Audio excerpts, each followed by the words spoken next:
Hey y'all, welcome back to Philosophy 2. This is our 10th week in the course. I hope y'all are doing okay. I know there's a lot going on right now. Probably a lot of things on your mind, a lot of anxieties, a lot of stresses. Um, so, our class will be continuing per usual. So nothing really changes for us because we're already an online course in terms of things that are going on with the virus and everything like that. So you will still have assignments due this week. Still doing a video, so things will pretty much proceed as normal for us. Okay. With that being said, when it comes to everything else, I'm sure you've heard this a lot of times, but if you haven't, right, make sure that you're taking the proper precautions to take care of yourself and, ensure that you aren't giving opportunities for the virus to be spread to you or for you to potentially spread it to others. If you're sick, stay home. In general, you should probably just be staying home, right, as much as you can. Don't go outside if you don't need to. Wash your hands frequently. And yeah, self quarantine. Don't go into large crowds. That kind of thing, right? I'm sure we know this already, but it bears repeating, right? So if you haven't had a chance yet to look on the Fresno City website, on the front page there is some information about everything that's been going on, how to take care of yourself, what you should be doing in this situation, things like that. You should also have been getting emails from the college with information, different links on places where you can go, right? Because it's really easy to get bogged down in the social media sort of things and things that people are saying and not really knowing which way's up. So make sure that you're being a critical thinker about this, right? And checking your sources, making sure you're using reliable sources to get your information about the virus and about what can be done to prevent its transmission. And yeah, please stay informed. Don't just write it off as something that is, oh, it'll just go away if I don't pay attention to it, right? It's really important in this case to be vigilant about how you're responding, because it may not affect you, but it could very well affect somebody else, right? So this is really a question of ethics, right? Where we have other people's lives in our hands as well, right? But also our own. So. Anyways, if you have any questions, if you're confused about things, if you need any resources or information about all that's going on, don't hesitate to send me an email, reach out. I can direct you to some good places to look for information. But yeah, I hope you all are taking the proper steps necessary to take care of yourself. Yeah. So with that being said, I'm going to go ahead and give you a little bit of a rundown of what this week is all about. So this week we're touching on Chapter 5, which is on arguments about causes. So last week we were talking specifically about sources, right? How to know which sources that we should use for when we make arguments, right? How to check to see if sources are reliable. Make sure that we're citing our sources when we're making arguments, right? Now this week we're kind of moving back to another type of argument that we see made all the time. Forgive me if not all of my, but some of my examples today may actually be about the coronavirus just because it's fitting. But when we're talking about causes, right, this is, these are arguments we make all the time is my point, right? We talk about, well, this causes this, therefore we shouldn't do this, right? So arguments about causes are directly related to arguments about causes and effect, right? When we make an argument about a cause, we're saying, okay, this causes this, right? And sometimes we have competing arguments of causes, right? Somebody say, well, this caused this effect. No, this caused it, right? And so it's important for us as critical thinkers to be able to unpack those arguments and determine, okay, what are the most likely explanations for these effects? What could be the most likely cause of this effect, right? Why do we care about cause and effect? Well, we care about it because we want to know what produces good effects or good outcomes so that we can increase the things that cause those outcomes, right? And we want to know what causes bad things so that we can prevent those things from causing those bad things, right? It's also, right, if we have an argument about cause and effect, if we have an understanding of what caused something and what led to something else, it also gives us an opportunity to lay praise or blame, right, in terms of who's responsible for different things, right?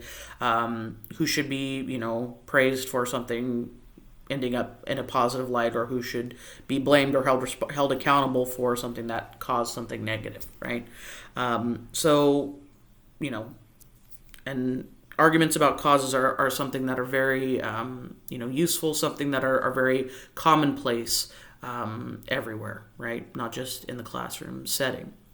So let's talk a little bit about the rules in this chapter. So the rules in this chapter are obviously pertaining to arguments about causes. So for instance, Rule 18 says causal arguments start with correlations. So one of the important things to remember about causal arguments is that usually what they use as evidence, right? When I'm trying to prove that something causes something else, what I normally start out with is a claim about, well, this particular thing is correlated with this other thing, right?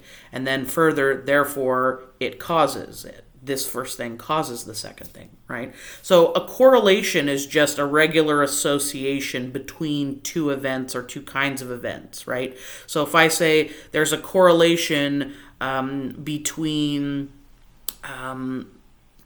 it raining outside and the floor being wet, right, or the ground being wet, right, then that could be used as evidence to suggest, well, since there's a correlation between it raining outside and the ground being wet, right, those two separate events, then it seems safe to say that when it rains outside, it actually causes the floor to be wet or the ground to be wet, right? So we start with correlations when we're thinking about potential causal relationships, cause and effect relationships, right?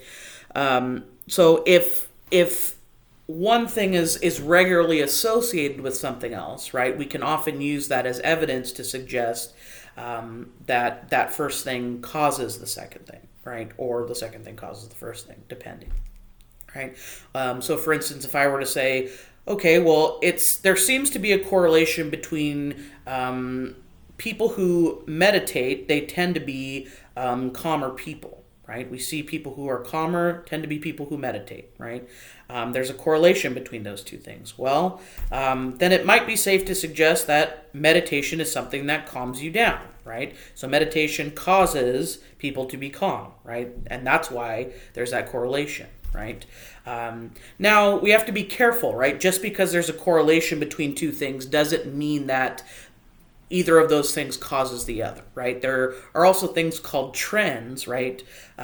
Where there can be correlations between things, but still not causal relationships, right? Or sometimes correlations might just be coincidences, right? So if I say, well, shoot, every time I'm, watching Demon Slayer on TV, my little toe starts to hurt, right? It must be causing my little toe to hurt because there's a correlation between me watching Demon Slayer and my little toe hurting, right? Most people would probably tell you that's just a coincidence. The anime is not causing your little toe to hurt, right? So we have to be careful, right? Just because there's correlations between things doesn't necessarily mean that one of those things causes the other, right? So this leads us into Rule 19, which states that correlations may have alternative explanations, right? So there's lots of different explanations we can give for correlations, not just cause and effect explanations, right? Like I said, it could be a matter of coincidence, right?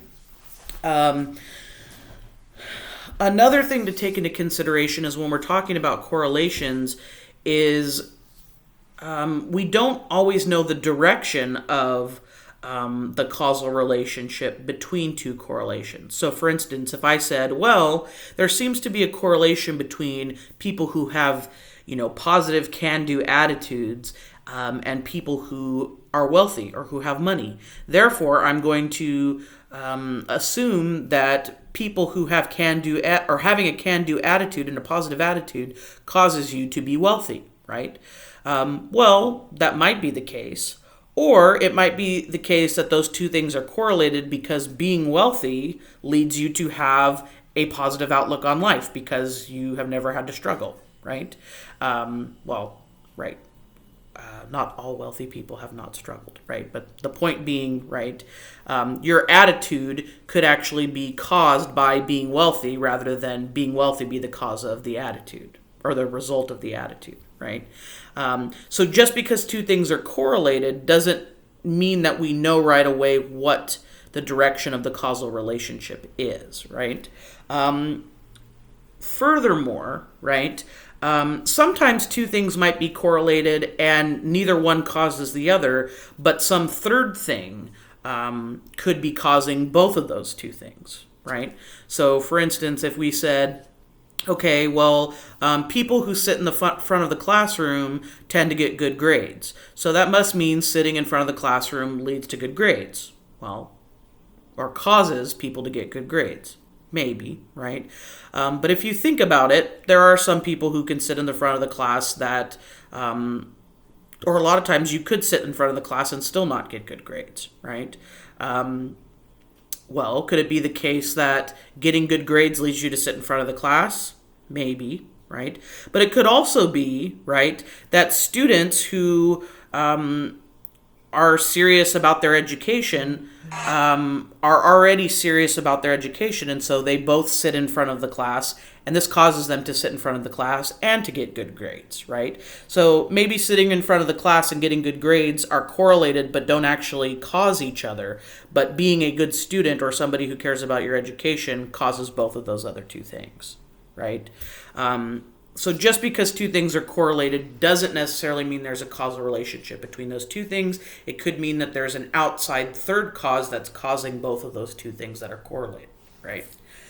And also, too, right, another thing to take into consideration with Rule 19 is that there may be multiple or complex causes at work at once, right? A lot of times when we talk about causes, we tend to think in a very singular sort of way, like, oh, this one thing was the cause of this other one thing, right? But a lot of times there can be intertwining and complex causes that are working together to produce different effects, right? Or some one effect, right?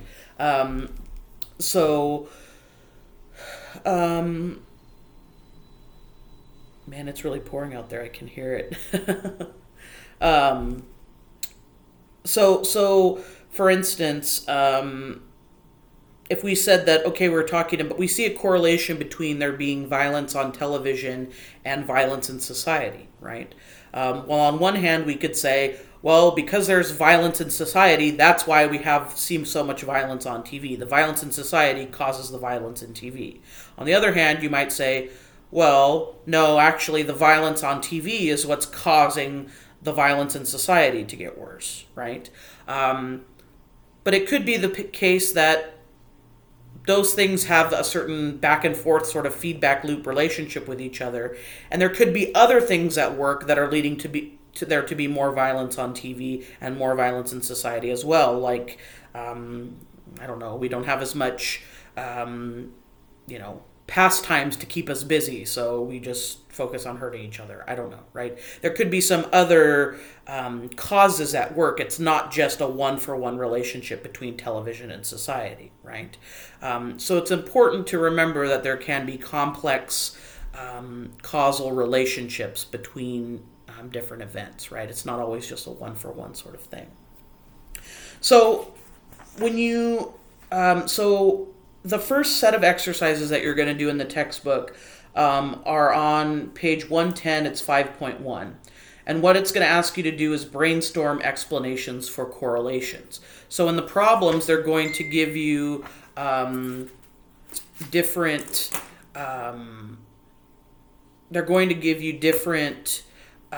examples, right? And you're going to say, okay, what are some potential explanations for the correlations between these two things, right?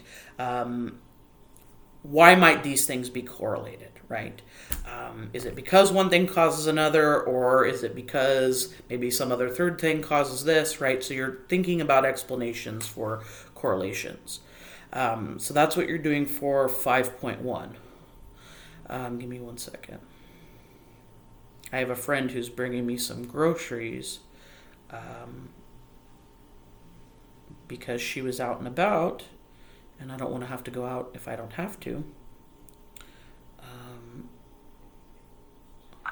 I'll be right back. I'm going to let her inside.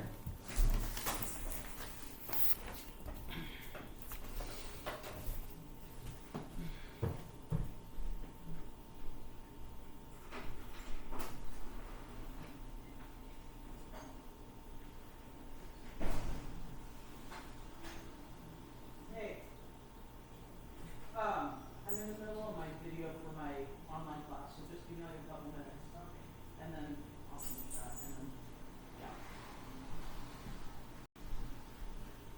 No, wait. Shh.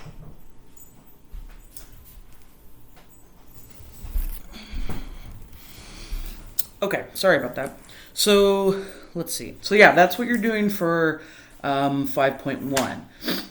Is you're just brainstorming potential explanations for those correlations. Okay, so then we move on to Rule 20, which asks you to work towards the most likely explanations when we're talking about causal relationships, right? So you can think of, brainstorm many different potential explanations having to do with different causal or different correlations, right? There can be many potential explanations for why two things are correlated, right? So it's your job as a critical thinker to say, okay, what's the most likely explanation, right?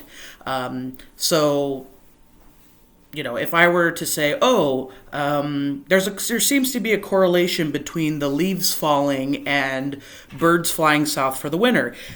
One possible explanation could be that the leaves falling are literally causing the birds to fly south, right? Another explanation could be, well, they both happen around the same season, and so that seasonal shift is what leads both of those things to happen at a similar time, right?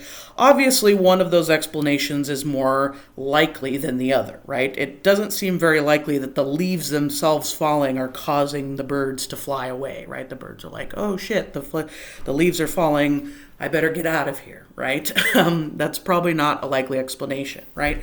So there's no formula for how you can determine what are the best most likely explanations, right?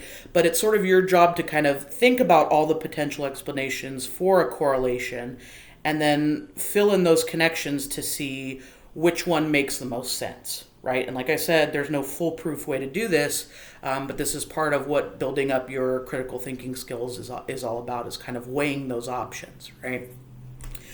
Filling in those connections. And it's important that you do this for explanations that may be ones that you don't actually even agree with, right? So thinking about explanations that you're like, yeah, I think this is a likely explanation. I don't really think this is a likely explanation, but I'm still going to try and trace out those connections to see if maybe it is a likely explanation counter to what I originally thought, right? So this is important to do as well. So for 5.2, the next set of exercises that you're going to be doing, you're going to be identifying the most likely explanations for correlations, okay? So you're going to go back.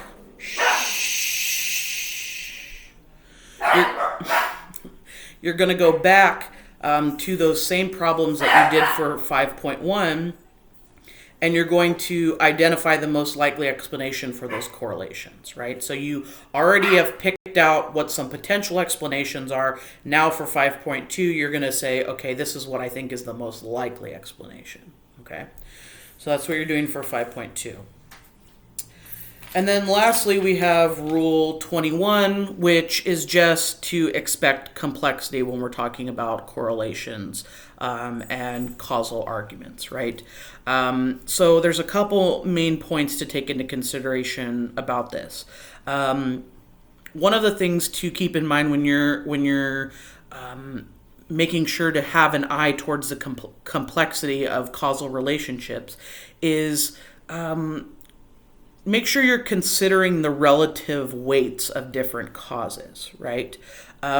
So there may be, it may be the case that one thing causes another thing, right? It also may be the case that one thing is a major contributor to another thing, right? But it's also not enough to show that sometimes one thing doesn't cause something and therefore it doesn't ever cause it, right? So for instance, I remember one of my friends told me, right? I mean, I'm sure all of us have heard arguments kind of like this. Oh, I don't think smoking cigarettes actually causes lung cancer. My uncle smoked a pack a day for his entire life and he died at 90, right? Okay, so it's not enough to show that sometimes, right, smoking cigarettes doesn't cause lung cancer to prove that it doesn't cause cancer, right?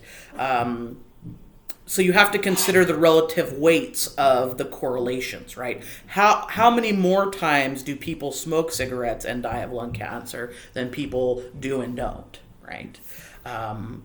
So you have to sort of think about those causal stories in a little bit more of a complex way, right? Again, and this kind of reiterates a point that I already made, we also have to take into consideration that a lot of times it's not just one thing that causes another, right? Sometimes it's not just that eating certain foods leads to a certain ailment or health condition, right? It could be eating certain foods and living in a certain environment and having certain genetics, right? So there may be many causal causes that lead to one overall effect, right? And this may actually be a better explanation as to why some people can do certain things and live to tell the tale while others can't, because there's other factors that are involved, right? So there's that complexity to take into consideration.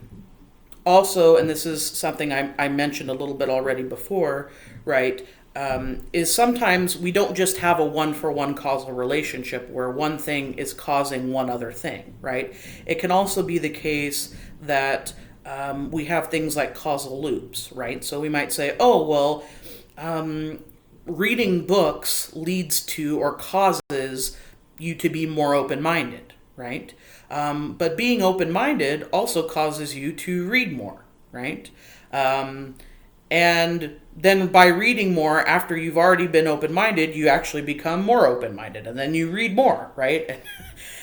So there could be some sort of causal loop relationship between those two things, right? And then there could be other outside factors as well, like, oh, well, maybe you were brought up in an open-minded family, or you went to college, or you have friends that encourage you to be open-minded, right? So it may not just be the relationship between those two things, but also other things as well that could be contributing to open-mindedness and reading, right? So again, just reminding us to take into consideration that cause and effect relationships can often be much more complex than just a one-for-one sort of relationship, right? Now, one thing I'll leave you with, right, is if you're reading an argument that overstates the strength of a causal relationship, then it's important to be suspicious of that, right? So for instance, and this, kind of goes back to this whole complexity argument, right? If an argument is saying, look, I can explain the entire cause of some effect with this one thing, right? You might want to be suspicious of that and say, well, wait a minute. Is it really completely explained by this one cause, right? Leading to this one effect? That might be a bit of an overstatement, right? Now, with that being said, just because an argument doesn't touch on all the potential contributing factors that could potentially lead to some effect doesn't mean that the cause that they're focusing on could actually be a true major contributing causal connection, right? So that's important to take into consideration too, right? So you kind of have to weigh those two things in tandem.